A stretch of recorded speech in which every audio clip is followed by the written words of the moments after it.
Minimalistic, they say. So this is my first pair of KC earphones and conveniently my first pair of HBB collab earphones as well. I've never bought anything from KC because of the amount of dramas and QC issues surrounding the company. Also, the naming sense of their products is just... yeah, no. But why all of a sudden I'm interested?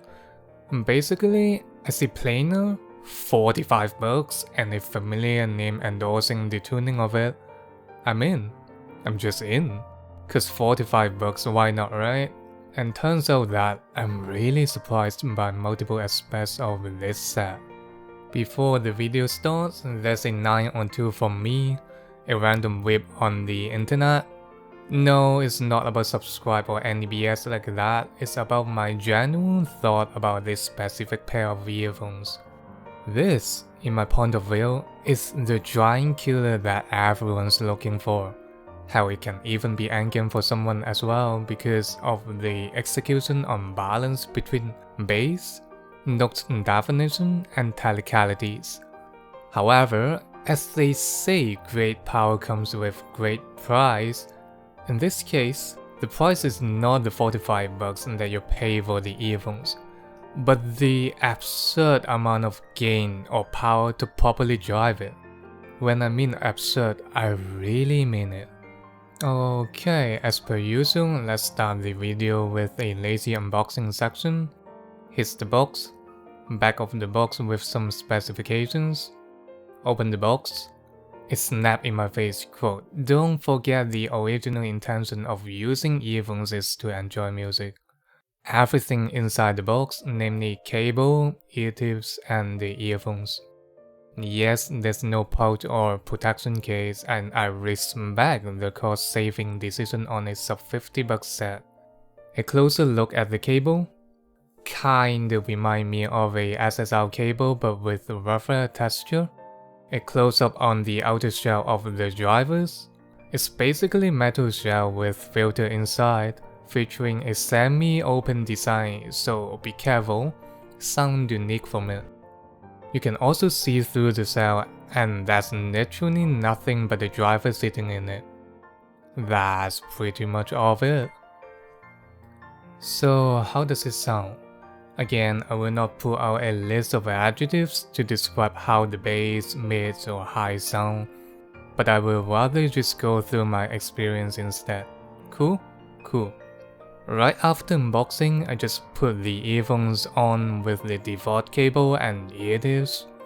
Don't have any expectation towards it, I just searched across YouTube to see how it genuinely sounds.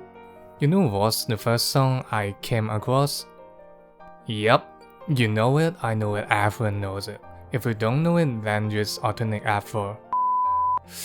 No, just kidding. After finishing the song, I was startled by two things. The first thing is how hard to drive this thing is.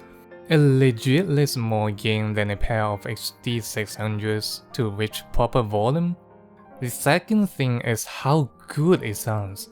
It sounds so good in this specific song with its big planar bass carrying the rhythm, while the technical performance being no slouch at all, letting other elements including vocal to cut through the whole song. It kinda reminds me of how HE400i used to sound, but with thicker presentation in sub-bass and nooks in general. So how do I give a price tag to this kind of sound signature? I don't know, I really don't know. That's why I said this may be endgame to someone, no pun intended. After that, I came across a song named Heart to Heart. It's essentially a strings quartet. The warmth of the strings just leads through the whole song and put a smile on my face. At this point, I was already satisfied and curious if this set can handle competitive gaming as well. Yup, it easily handles in-game environment with surprisingly good bass control, and those footsteps sounds thick. To squeeze out the sentence to conclude how this set sounds, It basically sounds like how a pair of good planar drivers can perform, with obvious bass boosts to reinforce overall note weight and definition. As perfect as it sounds, does it come with any caveat? Of course it does, and that's at least 3 came into my mind already. The first one has already been mentioned.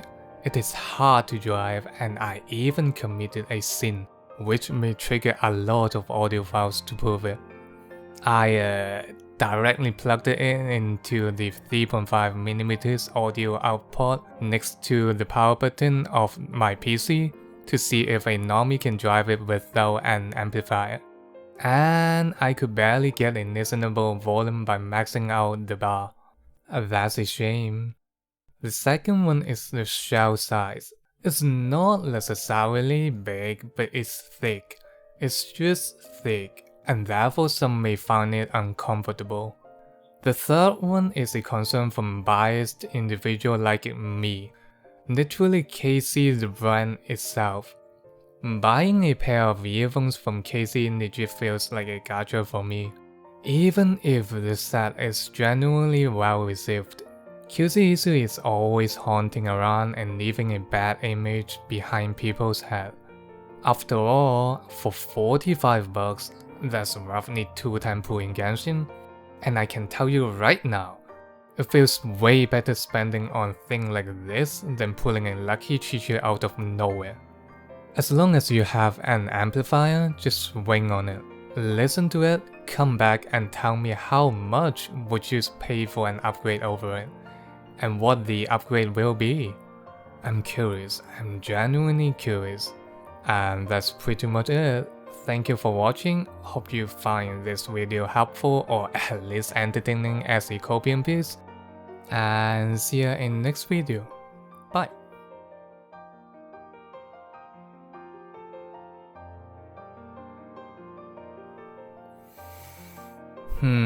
I know what you're staying for, say no more. This is how I feel about PR2 and how it sounds like. To be honest, be it intentional or coincidental, the naming of this set is just on point. Anyway, hope you like it, links in the description, and this time for real. Bye.